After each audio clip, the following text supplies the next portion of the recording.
এবার শক্তিশালী নিউজিল্যান্ডকে হোয়াইট ওয়াশের দারুণ এক সুযোগ বাংলাদেশের সামনে, এমনকি নুরুল হাসান সোহানের নেতৃত্বে এই মিশনের একেবারে দোরগোড়ায় টিম টাইগার্স। এর আগে টাইগার ক্রিকেটারদের অবিশ্বাস্য পারফরমেন্সে টানা 2 ম্যাচ জিতে সিরিজও জিতে নিয়েছে বাংলাদেশ।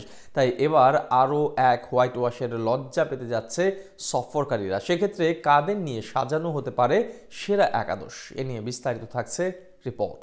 নুরুল হাসান সোহান, যার নেতৃত্বে প্রথমবারের মতন বৈশ্বিক কোনো আসরে শিরোপার স্বাদ পেয়েছিল বাংলাদেশি ফ্র্যাঞ্চাইজি রংপুর রাইডার্স, এবার সেই সোহানের নেতৃত্বেই আরও এক ইতিহাসের দ্বার প্রান্তে টিম টাইগার্স।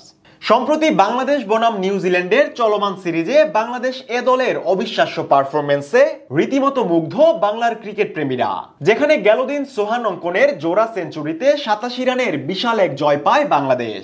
এর আগে সিরিজের প্রথম ম্যাচে টাইগার বোলারদের অপ্রতিরোধ্য বোলিংয়ে রীতিমতো দিশেহারা হয়ে পড়ে সফরকারীরা।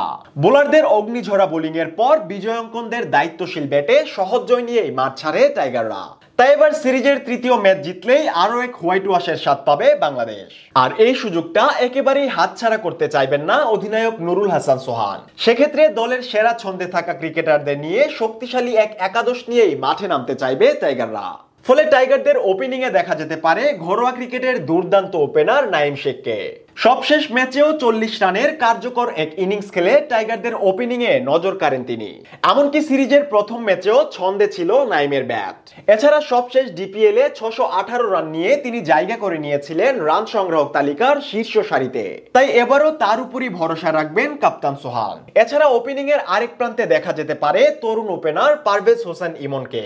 সবশেষ বিপিএল কিংবা ডিপিএল ব্যাট হাতে এই তরুণ ছিলেন রীতিমতো অনবদ্য। হোয়াইট ওয়াশের মিশনে তাই নিজের সামর্থ্যটাকে কাজেই লাগাতে চাইবেন তিনিও। এরপর ওয়ান ডাউনে দেখা যেতে পারে ডিপিএল এর সর্বোচ্চ রান সংগ্রাহক এনামুল হক বিজয়কে। কেননা সাম্প্রতিক সময়ে ক্যারিয়ারের সেরা ফর্মে আছেন এই টাইগার ক্রিকেটার, যেখানে 3 বছর পর টেস্টে ফিরে জিম্বাবুয়ে সিরিজেও রাখেন কার্যকর ভূমিকা। এরপর নিউজিল্যান্ডের বিপক্ষেও জ্বলে উঠেছে বিজয়ের ব্যাট। প্রথম ম্যাচে 38-এর পর দ্বিতীয় ম্যাচে করেছেন 39 রান। তাই সিরিজের শেষ ম্যাচেও সেরা একাদশ বাছাইয়ের ক্ষেত্রে পছন্দের শীর্ষেই থাকবেন তিনি।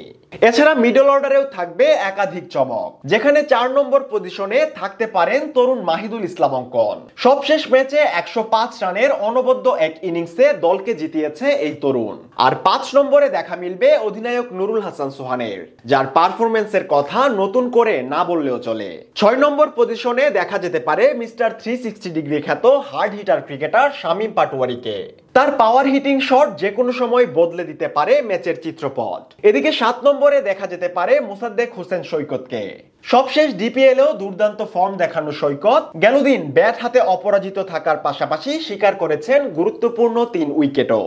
8 নম্বরে দেখা যেতে পারে স্পিনার তানভীর ইসলামকে। অন্যদিকে টাইগারদের পেস বিভাগের নেতৃত্ব দিবেন যুব বিশ্বকাপ জয়ী পেসার শরীফুল ইসলাম। তার সাথে দেখা মিলবে খালেদ কিংবা রেজাউর রহমানদের মতো পেসারদের।